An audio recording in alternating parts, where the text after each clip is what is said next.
What's up? It's your girl Chalk Babe, 215 Real Exposure, the Real Exposure Show, and I'm here with one of my favorite scholars, Dr. Umar Johnson. Dr. Umar Johnson, I came in contact with you a couple years back when I was watching Hidden Colors. I've been following you ever since. You're one of my favorite. I love to watch your interviews. I love to watch your live. You're very entertaining, and one of the best things that I like that you're fearless. And I see that a lot of our people, we feel as though if we stand for something, we're going to get killed, or like they much rather be like, oh, you better watch what you say. And as far as you, like you have no fear, and that was one thing that I picked up on. And I want to talk about fear and the fear that's indoctrinated in our people, and why do they feel as though they can't stand for something, or because they will be like murdered, assassinated. So could you elaborate a little bit on that? Yes. Well, first, I'm glad to be here. Thanks for having me on the show. When you talk about fear from a psychological perspective, I think that fear is a very powerful and potent political weapon. Okay. Fear has been used against Black people ever since we came to this country to control our actions and our behavior. Okay. So most people think it's ignorance. Right. No, ignorance is a part of it. But the biggest way they control us is through the fear. Right. Right now, you have the coronavirus, which I believe is a legitimate virus, but I also think that it's being exaggerated to some extent. Right. To inculcate the people with fear. I believe so that people will stop fighting against the vaccination movement. And if they can scare enough Americans and African Americans into thinking that not being immunized will lead to some very serious health outcomes, then we will stop fighting against vaccinations and just let them start injecting us with anything that they want to. Right. Let's look at the Black community. They exaggerate the fears in the community so that we will beg for more police. So even though you have a police genocide crisis, at the same time, they want the Black community to get so fearful of our own young men and women that we actually beg for more police control. Research shows that the more fearful people become, the more willing they are to give up their civil rights, their constitutional rights, and their human rights to be protected. Okay. Fear allows you to take freedoms from people that they otherwise would not normally give away. So let's talk about your upbringing. And did you grow up with your parents in the same household? I grew up. I know you're from North Philadelphia. Yes. I'm from North Philly, and North Philly isn't the suburbs. So Right. Yes, we grew up poor. 8th and Susquehanna, then we moved to 16th and Susquehanna. My parents got married. I spent about 2 years in North Carolina while my father was in the military. They got divorced. We moved back to North Philadelphia, 15th Street. I went to Meade Elementary School. That's where I finished up elementary school, and that's where I began my career in Black consciousness. At Meade Elementary, 18th and Oxford, Mrs. Green, who I coincidentally ran into a couple years ago at a speaking engagement, we had Black history class in 4th and 5th grade. Right. So I'm 9 and 10 years old, just about. And I don't know what it was, but I found my calling, and I was the one student in the whole class who just loved Black history. Okay. And then there was a Black history oratorical contest. So I entered the oratorical contest, and I won first place both years. When I came back for 6th grade, there was no Black history class, and I was hurt. I didn't understand what curriculum was back then, but then I learned that this was not a required course under the School District of Philadelphia's curriculum. This was something the school decided to do. Okay. And luckily for me, I'm living proof that knowing who you are at a young age makes a big difference. I am proof that teaching children Black history is relevant. Okay. And I think for me, it was a part of my destiny because I never looked back. I've been into Black consciousness since 9 years old, 4th grade, Meade Elementary School, and I've never stopped. So that's something that you tapped into when you was in elementary. So what about growing up in your household? Was that enforced, or were not your really. parents conscious, or? Not really. Okay. They had some consciousness, but I didn't grow up like the way Malcolm X would have grown up with his father being the leader of one of Marcus Garvey's UNIA divisions. Okay. You know, I wouldn't have grew up like Tupac Shakur, whose mother, Afeni, rest in peace to both of them, was leader of the New York City Black Panther Party. I didn't have that direct, strong, Black conscious upbringing. We were traditional Sunni Orthodox Muslims, as you know.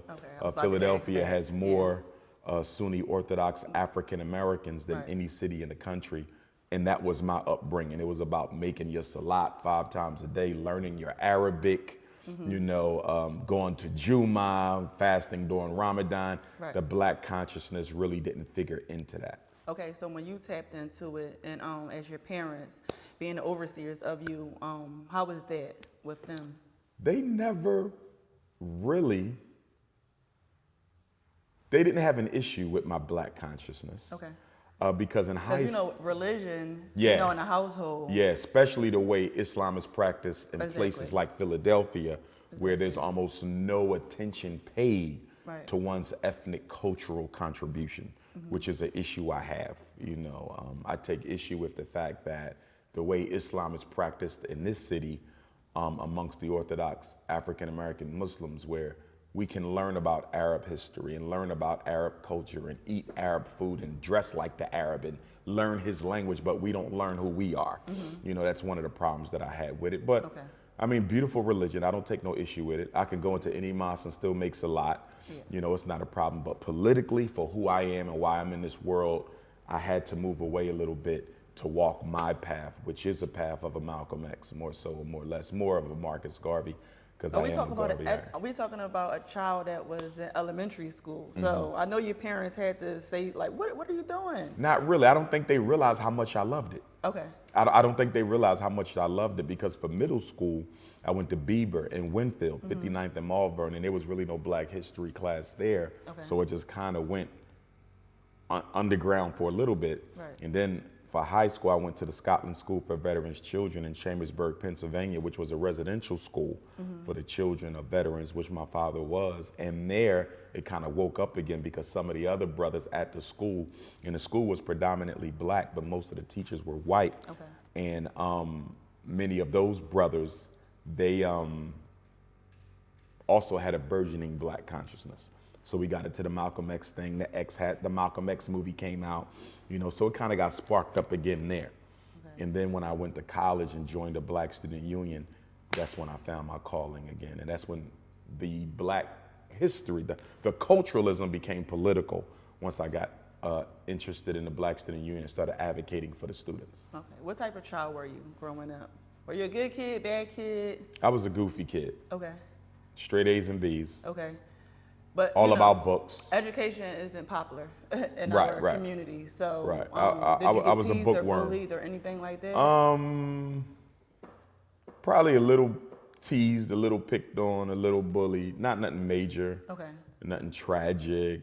I was always one of the taller kids, but I wasn't very athletic. Okay. You know, so that was always a joke to be made. But I mean, just a regular. I had a good childhood. Okay. You know, I enjoyed it. Nothing I would take back, do over.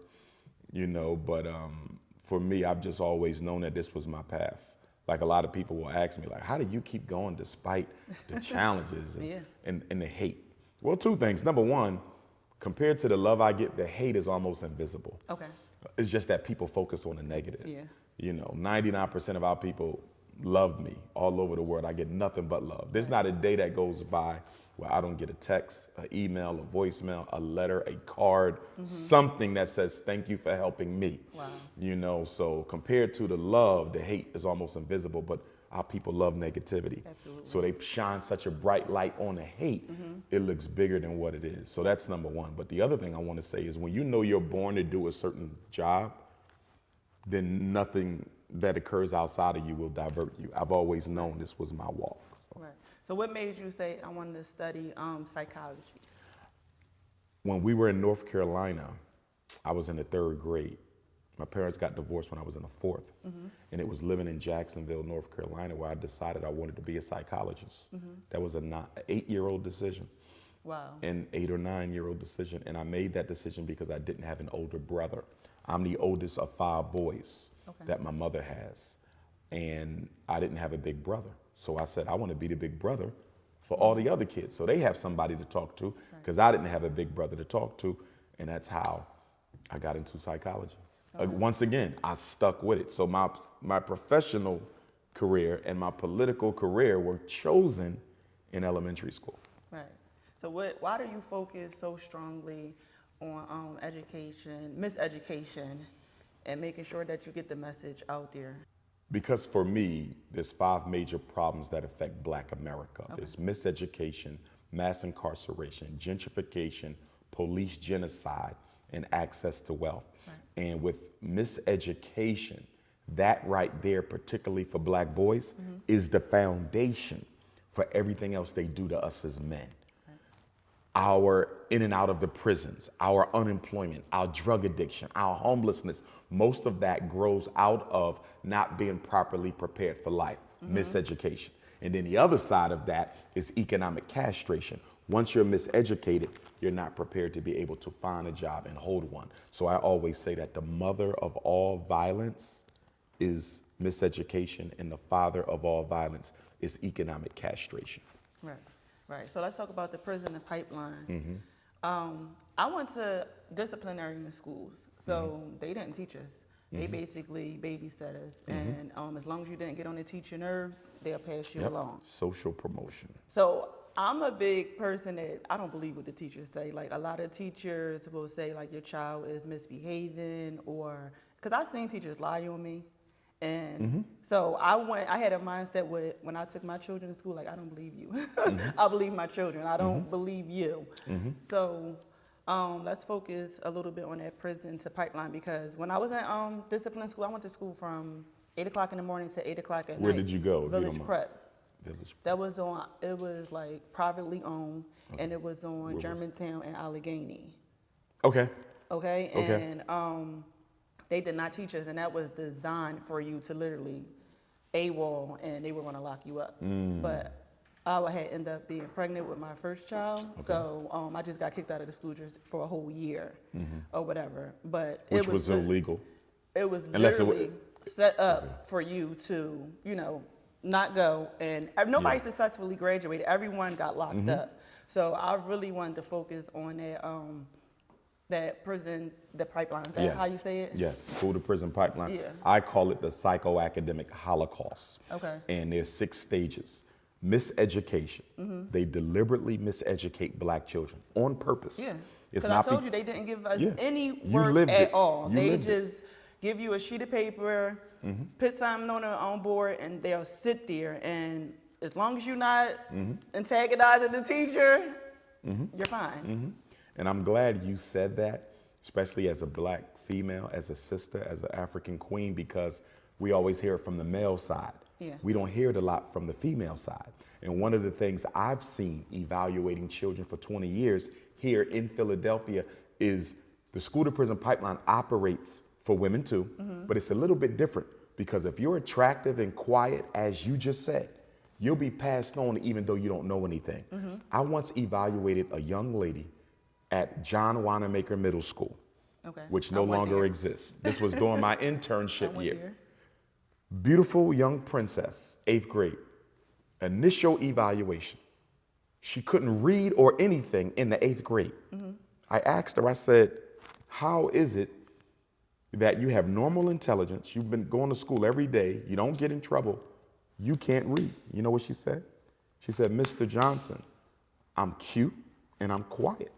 And she said, because I was cute and quiet, they literally passed me through school each and every year, and that's why I can't read. She knew why she had been socially promoted.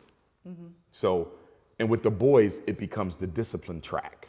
Constant suspension, constant detention. But it's important to understand that the miseducation is deliberate. It's designed to do that, because if you want to disadvantage Black people, you have to disadvantage their education. Yeah, because once you can't read, then you're subconscious, and it's like... And the average reading level of a Black inmate in America is 3rd grade. That's the average reading level of an inmate. So they know that if we start special educating and medicating and expelling and suspending these Black children around the 3rd grade, they're going to give up, because we're just making it almost impossible for them to get an education.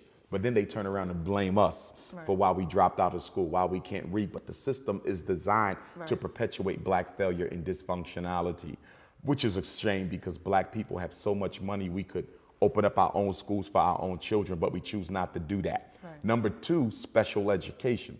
This is when they start misclassifying our kids.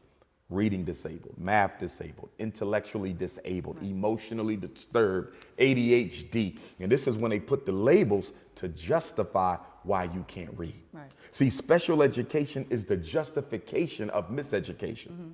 Special education is the justification of miseducation. And I'm such an advocate against early evaluations of black children. Because when you evaluate a third grader, a fourth grader, you don't really know if this is a learning disability or just a learning challenge or what I call ain't been taught. A lot of our children have never been taught. They don't teach us in public school. See, I went by schools, but you know, the schools that I went to, they didn't teach me. I literally taught myself. I probably evaluate. I know you went to Wanamaker. I went to Wanamaker. I tested there. I went to Elverson. I was the school psychologist at Elverson. I went to Hartramp. I never tested at Hartramp. I went to Franklin, and I graduated. But Hartramp was my preschool. That was my own school. Okay, so 3 of your schools, I was a school psychologist there. Wow. So I can vouch for the other side. You lived it as a student. Yes. I lived it as a school psychologist. Yeah. So they didn't really, well then, they probably did in elementary. That's the only place that I really say, like Hartramp, they did teach me, but they was so young. I don't remember none of that information.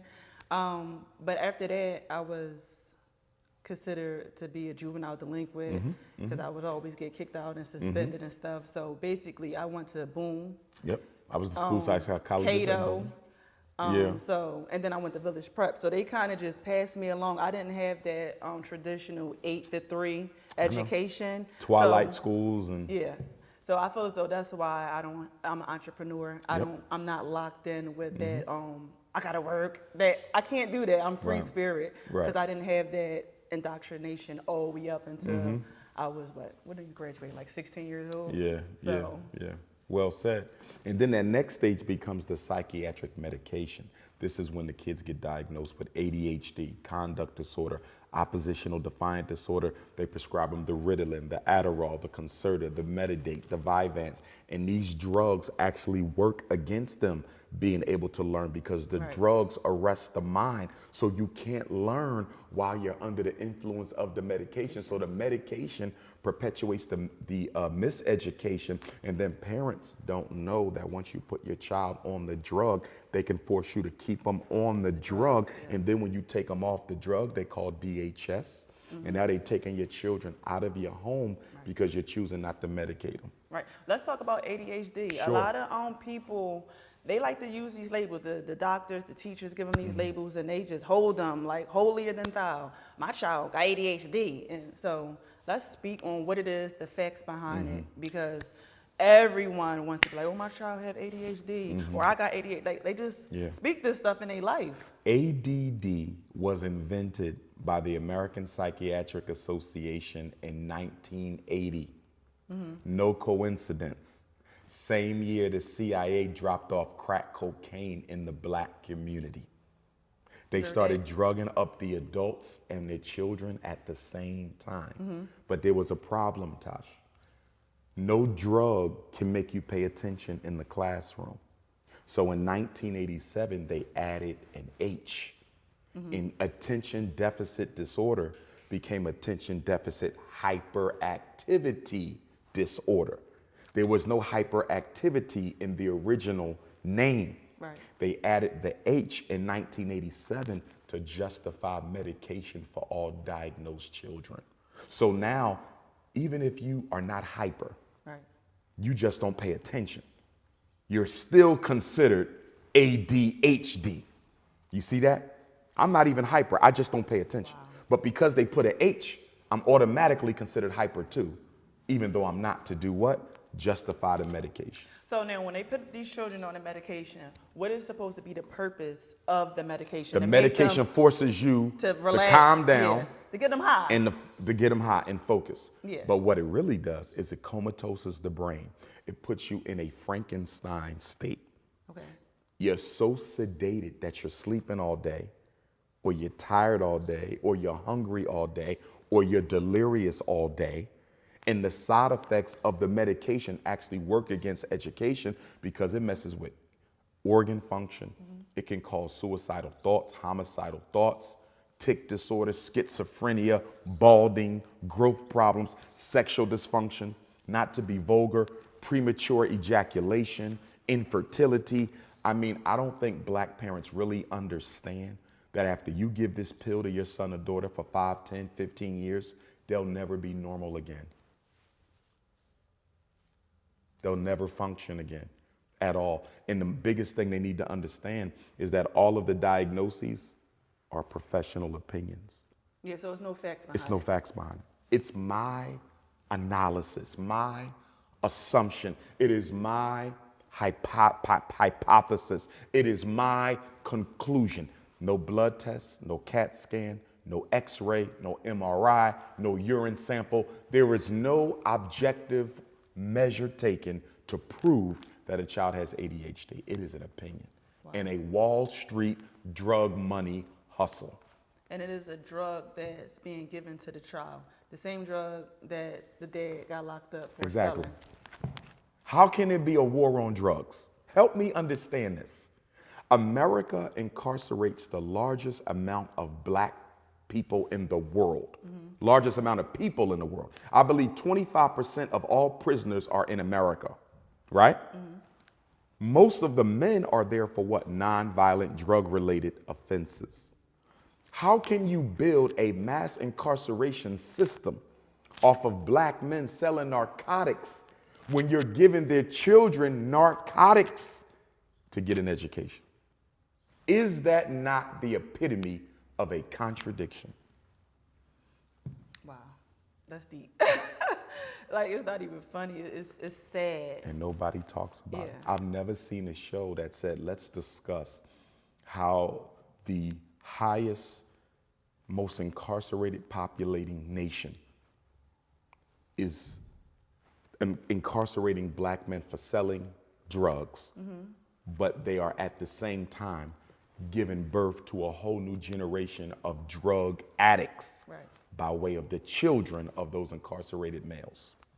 You went to jail for selling it, but we're going to give it to your son so he can sit still because you're no longer in the home. Wow. So what's some solutions that we can put into play to help raise the consciousness of our people? Number one, we have to educate the parents so they know how to advocate effectively for their children. So here in Pennsylvania, I'll be hosting the Black Parent Know Your School Rights Boot Camp in Pittsburgh on June the 6th. So we dedicating this whole year of 2020. I'm calling it the year of the educated black parent. Come out. There's 15 different training sites. You attended one, Long Beach, California, where we go from 9 a.m. to 9 p.m. teaching parents everything they need to know to save their children. So we will be in Greensboro, North Carolina, March the 28th. New Haven, Connecticut, April 11th. Ocean Springs, Mississippi, April 18th. Dallas, Texas, May 2nd. Minneapolis, June the 27th. Minneapolis, June the 27th. Indianapolis, August the 15th. Pittsburgh, June 6th. United States Virgin Islands, St. Thomas, October the 10th. Sanford, Florida, September 5th. Chicago, Illinois, September 12th.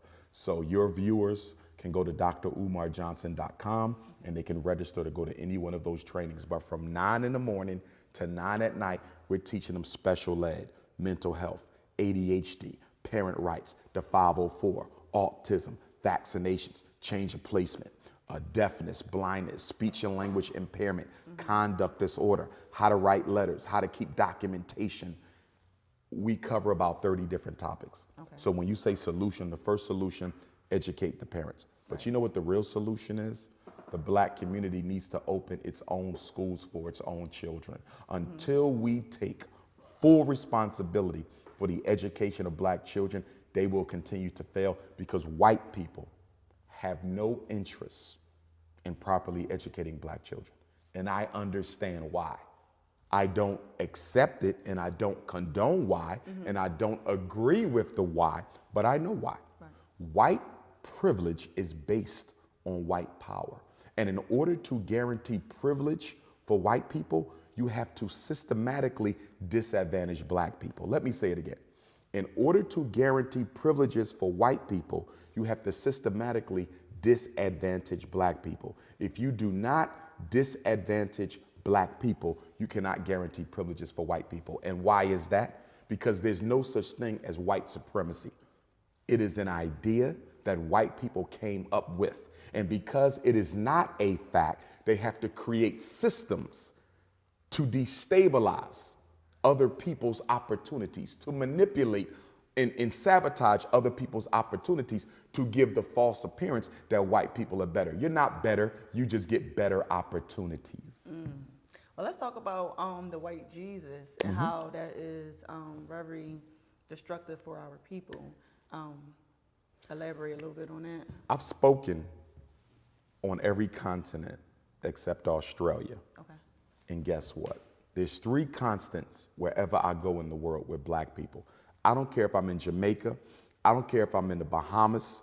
I don't care if I'm in London, Birmingham, Amsterdam, Paris, Los Angeles, Houston, South America. Guess what? 3 things. Number 1, single black mothers are raising the boys by themselves. Number 2, mass incarceration of black boys. There's actually more than 3.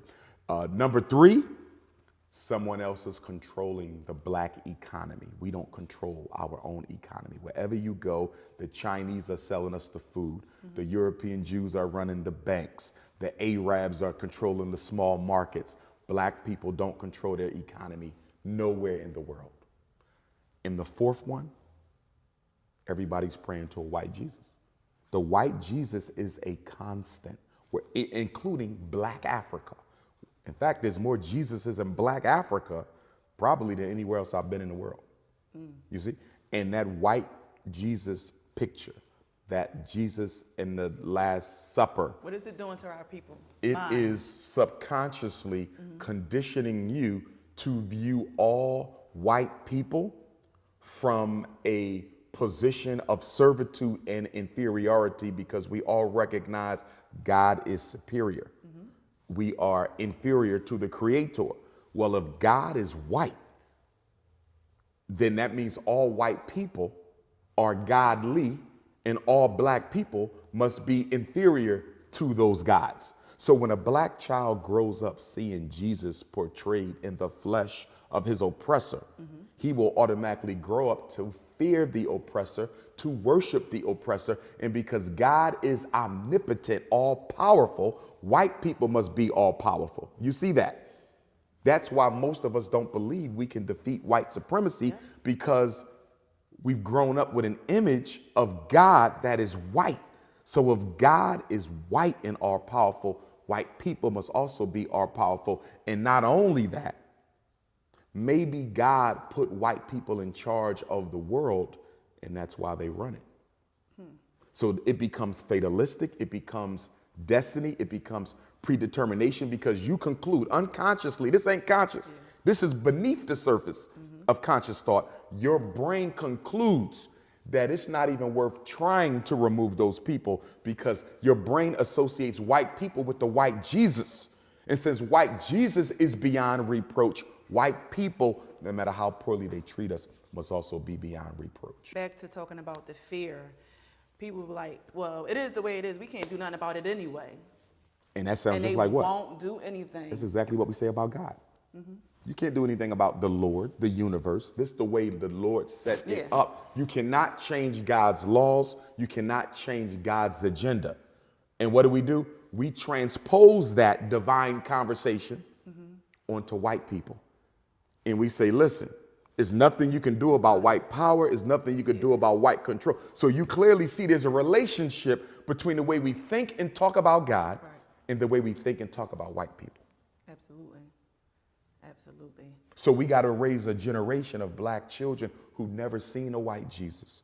We're never conditioned to believe white women are more beautiful than a black woman. We have to raise a whole generation of black boys who can walk into a room with a white man and feel no inferiority at all. That's what we must do. And that's why I'm building the Frederick Douglass Marcus Garvey Academy. Yeah, so how do we reprogram that subconscious? Frederick Douglass to whom I'm related by blood, he said, "It is better to raise strong children than to repair broken men." It is better to raise strong children than to repair broken men. And to me, that means that reprogramming is 10 times harder than programming. We have to learn how to get it right the first time. Okay. You follow me?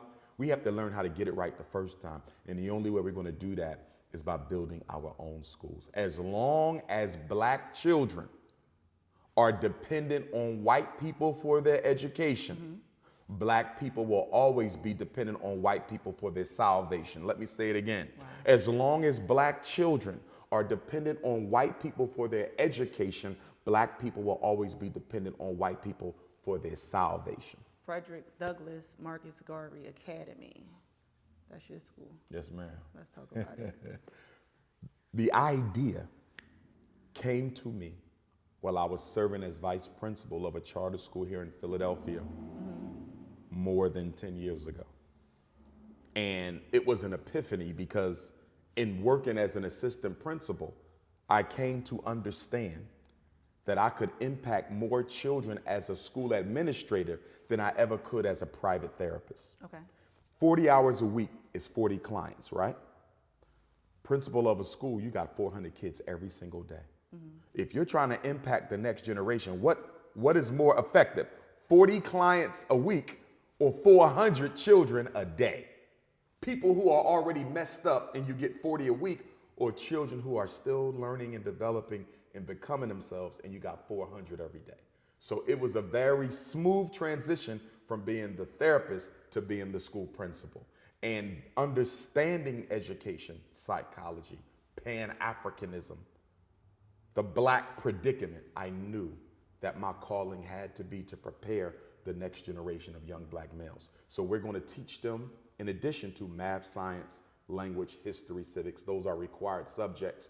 We're going to teach them economic and financial science. They will learn how to write their own business plan. They will learn how to invest in real estate. They will know how to do their own taxes. They will understand multinational investments, all of that.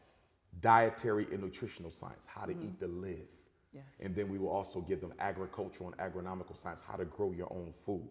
And then we will also give them the science of the black man and woman, building a family, relating to a woman, why we must honor, respect, protect, and adore the black queen. Right. They will be taught that as a class. That is a curriculum. Okay. Not just a lesson, curriculum. And then we also have the military and political science where we teach them self-defense with and without weapons. And we will also teach them how white supremacy took over the world.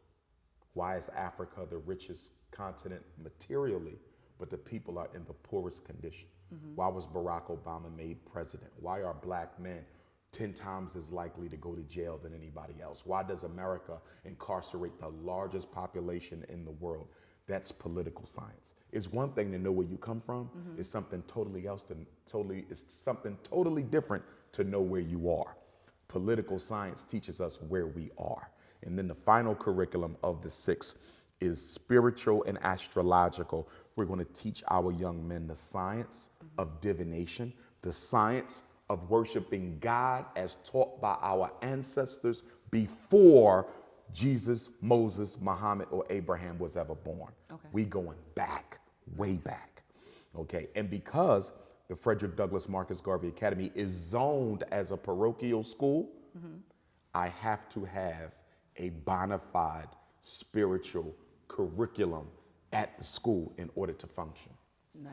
So how would a day go? Is it a 8 to 3 or it'll be a overnight? traditional school day. Okay. But my final vision is a residential school. Okay. Having attended one myself, I know the benefits of having total control of the child's operational schedule, not just the day, but the evening. And also how it builds bonds and unity. The young men and women I went to school with, we're still close because we lived together. Right. We grew up together. Now, of course, that school was based on patriotism. This school will be based on patriotism as well, but to African people, you understand. So understanding the psychological edge that a child gets growing up in an academy as opposed to just going 8 hours a day. In the final analysis, I want to have a residential school. Oh, wow. So who inspires you? All of my inspiration comes from ancestors. Okay. Obviously, Frederick Douglass, Marcus Garvey, and believe it or not, Harriet Tubman goes before both of them. Mm-hmm. Most people, right? Many of the fathers of Pan-Africanism, Henry Highland Garnett, Alexander Crummell, John Brown Russwurm, the Pan-Africanists back home in Africa, Kwame Nkrumah, Patrice Lumumba, Sekou Touré, Amilcar Cabral, Samora Machel, Steve Biko, Robert Sobukwe, Winnie Mandela. I'm still going to put Nelson Mandela in there, the young Nelson. Okay, Walter Rodney from the Caribbean, Eric Williams, Trinidad, the Haitian Revolution. All of my inspiration comes from the ancestors. Okay, nice. So, all right, how do you deal with your critics? You have a lot of, well, you know, we focus on the negative. Well, not, no, I mean, let me change that verbiage. Yeah, they focus on the negative. So how do you deal with, like, critics? You know, oh, what's up with his school? Why he ain't got it? Why he still need more money? There's a lot of negative talk behind it. So, like, clear that up because, you, like I told you, you're one of my favorites. So when they come for you, I come for them. So Honestly, clear it up. When the hate first began back in 2015, when I started raising money for the school, that's when the jealousy really got out of hand. Okay. And it got out of hand because they saw that our community was behind me in donating thousands of dollars to a project. Okay. Many of my deterrents, adversaries, they had also tried to raise money for different projects, and they didn't get it. Okay. So the jealousy came from the fact that I was able to get more support from the people financially than any of them. Okay. That's what it came from. The mistake I made was I should have shut it down when it first started, and I didn't. I said, listen, I'm going to ignore it, focus on my work, and it'll go away. I was wrong. And as much as I understand post-traumatic slavery disease, I underestimate how much Black people love negativity and love to see successful Black people fail. Yeah. That was my mistake. I should have got out in front of it. I should have crushed it. And now it has blossomed 5 years later into a full movement to try to destroy me. Again, the reason why I don't focus on it is because I don't want it to grow any further. Yeah. But also, I really believe in the destiny of my movement. Like, I really believe that this is meant to work. Because when we got them 2 schools in Delaware, we were not supposed to be able to afford them. We don't have 1 school, we got 2 of them. Nice. 2 of them. So why would God give me these schools only to let me fail? You understand? Right. So for me, it's deeper than the hate. You know, and when I look at all of our ancestors, even when I look biblically, the chosen ones always have the toughest path. Absolutely. Did not Jesus, whether people believe in him or not, did he not, the alleged Son of God, did he not have a tougher path than any of his disciples? So when you're the chosen one, it doesn't mean it gets easier. Yeah. It means it gets more difficult. And I believe I'm one of the chosen ones of this day and time.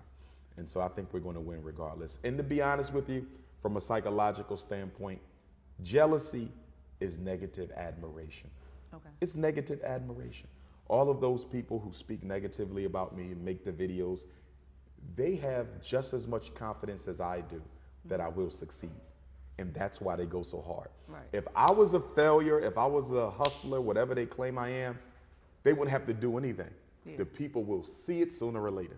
But because they know that I will succeed, they have to try to destroy the work before it gets started. Because guess what? You can expose wrongdoing, right?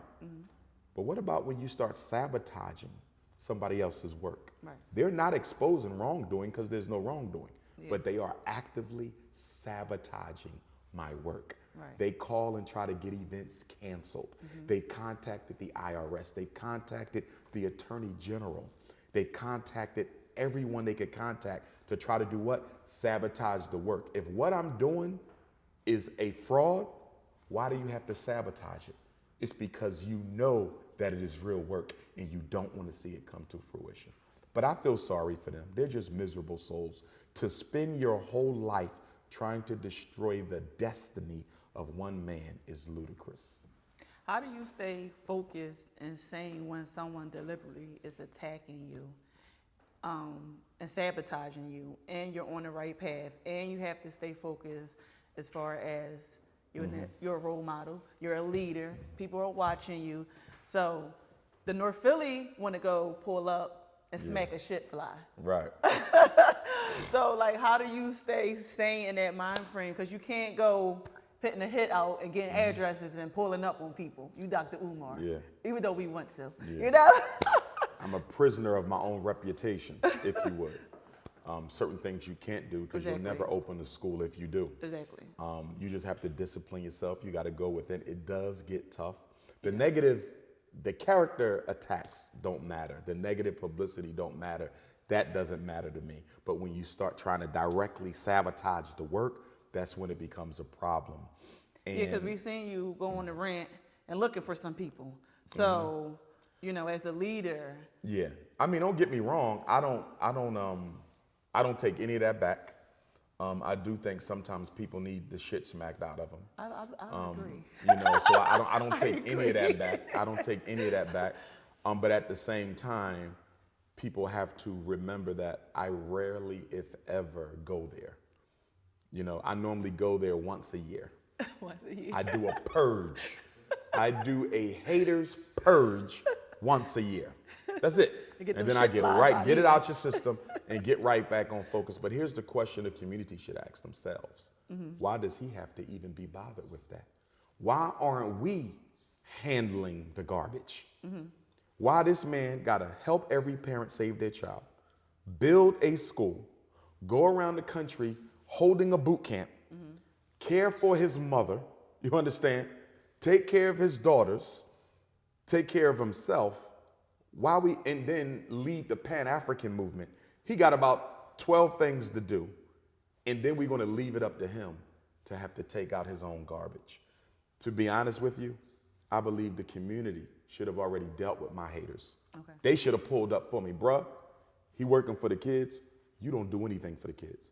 The next time you do a video, we breaking legs. You follow what I'm saying? The community should have been shut it down. You know why they didn't? Because we love negativity. Yeah. We love it. And we don't care at what expense it comes. Right. And you said that could be from PTSD. Oh, it's more. Let's talk about that, because a lot of people don't understand it. Until black people hate racism more than they hate each other, nothing will change. We hate each other more than we hate oppression. We hate each other more than slavery. We hate each other more than homelessness and miseducation. We hate each other more than anything that is put against us. And post-traumatic slavery disease speaks to the trauma of the psychological captivity of the African consciousness. The psychological captivity of the African consciousness. And when you take the consciousness of a people and you abuse it, you traumatize it, and then you condition it to work against its own best interests. When you take the African consciousness out of the chain, it's still going to continue to behave the way it did during slavery, after slavery, because there was never no repair. There was no psychological reparations done to return the Negro to his African consciousness. We need a process that returns the Negro back to his and her African consciousness. Until you do that, we are nothing more than Europeans disguised as Africans. So how we going to fix this? When you say we're working on the kids, you can't reprogram the No, we don't give up on the adults. Okay. Continue to work with the adults, right? But understand you're only going to get some of them. Yeah.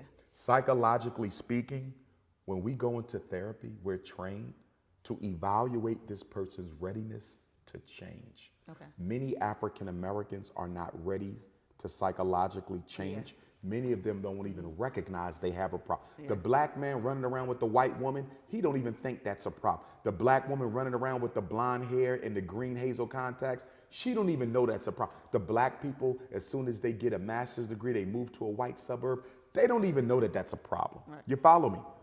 You have to know it's a problem to do something about it. So you're not going to save all the adults, but we can save just about all of the children. And that's why you focus on the babies. You can control them. You can't control grown folks. You got Negroes out here who love white supremacy so much they will kill you before you try to make them kill the cracker that lives within their soul. Right. Wow. We need a mass purging of the European consciousness that lives within us. That's what we need. But some of us are so intimately connected with our inner cracker that to kill that inner cracker, we almost feel like it is to kill us. Mm-hmm. We're so intimately connected to white consciousness that to extrapolate the white consciousness from the black mind, many of us believe you would almost have to kill the black mind. Mm. Well, we're in a time of awakening right now. Where do you feel we'll be within the next 5 to 10 years? Nowhere if we don't work towards it. Damn. One of the problems black Even people through this time? We believe in this providential destiny. And don't get me wrong. I also believe in providential destiny, but I also understand that nothing will get better unless we make it better. Right. God will work with you if you work with yourself. Right. The Bible and the Quran both say what? Worship without works is dead. Right. God doesn't change the condition of a people until they change it for themselves. So I believe we have a bright future if we're willing to work for it. But if all we want to do is vote and pray, we'll have the same conversation 5 years from now, but we'll be in a worse condition. And the reason we'll be in the worst condition is because black people don't understand that racism will never leave you alone until you no longer exist. Wow. That's why you will always see more police killings, more homeless black people, more gentrification, more mass incarceration, because the goal is not to hold you back, my queen. The goal is to eliminate you. And do you know why? Because as an African woman, any man that plants his seed in your soil of any race, I don't care if he's Chinese, Mexican, Arab, Anglo-Saxon, a Jew, because you are the original woman, God's original human being, you will give birth to an African baby. Any woman I lay down with will give birth to an African baby. You and I are a problem for the rest of the world because we are the only two people who can reproduce ourselves in anybody. Yeah. They hate you for that. Absolutely. They hate you they hate me because they say, even though you're unemployed, even though you ain't got no college education, you're a high school dropout, you're a drug addict, you're homeless, you can reproduce yourself in any woman in the world. Yep. We have a natural biogenetic advantage over all other human families, and because of that, they want us gone. The goal is extermination, not discrimination. Wow. Yeah. So you say 5 to 10 years, if we don't work on ourselves, We'll be worse. Worse in a worse I'm going to go condition. one step further. I believe the African American will not survive the 21st century if we don't do something quick. We are almost at a point of no return. We are almost at a point when we have been made a permanent underclass. Look at this virus. Yeah. We're totally dependent on the white media, the white government to tell us what's going on and to protect us. Do you realize how naked and defenseless we are? Do you know right now, if they wanted to get rid of us at this moment, they could begin to do that? And I believe they already are, and I believe this is part of it. Look at us. The most honorable Marcus Garvey told us what? Be prepared. Mr. Garvey said, if the black man and woman are not careful, you will drink in all the poison of Western civilization and die from the effects of it. You will drink in all the poison of Western civilization and you will die from the effects of it. That's us. There was no future unless we make one. And now the white man is playing with all these biological weapons that he put out there into the environment. Black people better get organized, and we better get organized quick. Everybody was scrounging around for what? Food and supplies. And who you buying it from? White people, Chinese, Arabs. Look at us. We're totally dependent on people outside the community for our survival. but yet we waste $2 trillion a year. 2 trillion, my queen. And we got to go get Lysol from the Arabs. 2 trillion. We got to go get drinking water from the European Jews. It doesn't make any sense. All this money, no power, because you've been trained to only worry about your oppressor's best interest, never your own. That's why you always hear black people say, I'm concerned about all Americans, not just the black ones. In other words, what they're really telling you is I'm not interested in how well my people are doing because I don't identify with them. I identify with the man who enslaved me, the U.S. government. Yikes. You got anything that you want to specifically? I would just want to say to the people that if they ever need to contact Dr. Umar Johnson, reach out to me on the website, drumarjohnson.com. If you need to schedule a consultation for your child, or if you yourself want to schedule a life coaching session, I can't call it therapy yet till I get my license, okay? But if you want to schedule a life coaching session, you can reach out to me, Dr. Umar Johnson at yahoo.com, or 8444 Dr. Umar, 8444 Dr. Umar, or 215-989-9858, 215-989-9858. Please, please, please donate to the Frederick Douglass Marcus Garvey Academy. Get on your Cash App and go to $FDMG School. I repeat, $FDMG School on the Cash App, or you can mail your donations in. Payable to FDMG Academy, P.O. Box 9634. That's P.O. Box 9634, Wilmington, Delaware 19809. We hope to have the school done by the end of the summer so we can celebrate 100 years, the centennial of the red, black, and green flag. Frederick Douglass Marcus Garvey Academy. It is. We have the building. Yes, we have it. We just got to get it fixed up. We just fixing it up. Any plumbers out there, Let 'em HVAC, know. sprinkler system, plumber, electrician, HVAC, sprinkler system. Also, anybody who has expertise in renovating basketball gyms, because I got 2 gyms, and I want to get them renovated because we can use them to raise money as well. So I need to get some gyms renovated. Anybody with expertise in that as well. Well, it was a pleasure in having you on the Real Exposure Show. I told you you're one of my favorites. Thank you, thank you. I love how you go in. You're fearless. And I just want you to give them some words of wisdom about fear, because like I said, it's so ingrained.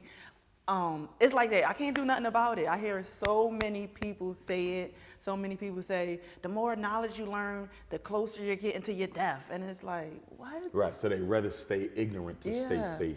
And that's why black people love ignorance, because with knowledge comes awareness of the risks, but also comes awareness of your responsibility. If I stay ignorant, I never have to be responsible for change. Right. So a lot of black people resist the truth on purpose because you're going to make me responsible for change. Yeah. I don't want to do no changing, so I would rather stay ignorant. When people come to therapy and they suffer from an anxiety, snakes or driving over highways, guess what the treatment is? Exposure therapy. I'm going to expose you to snakes so you can lose your fear. Not all at once. I'm going to bring the snakes into the room, but you're going to sit here, right? And then you're going to get anxious, and then we're going to work on you to get calm. Right. Once you calm, I'm going to bring the snakes 2 more feet, and we're going to work on it. You see, I'm going to slowly inch till the snake is right here. But the whole time, your mind is habituating to the presence of the snake, and before you know it, you're going to be touching and holding that snake. Now, when we start, you ain't going to, no way I'm going to hold that snake. Right. But once I slowly And that works. desensitize you. Desensitization is how you eliminate fear. Exposure to it. If you don't face your fear, you will never lose it. Nice. If you don't face your fear, you will never lose it.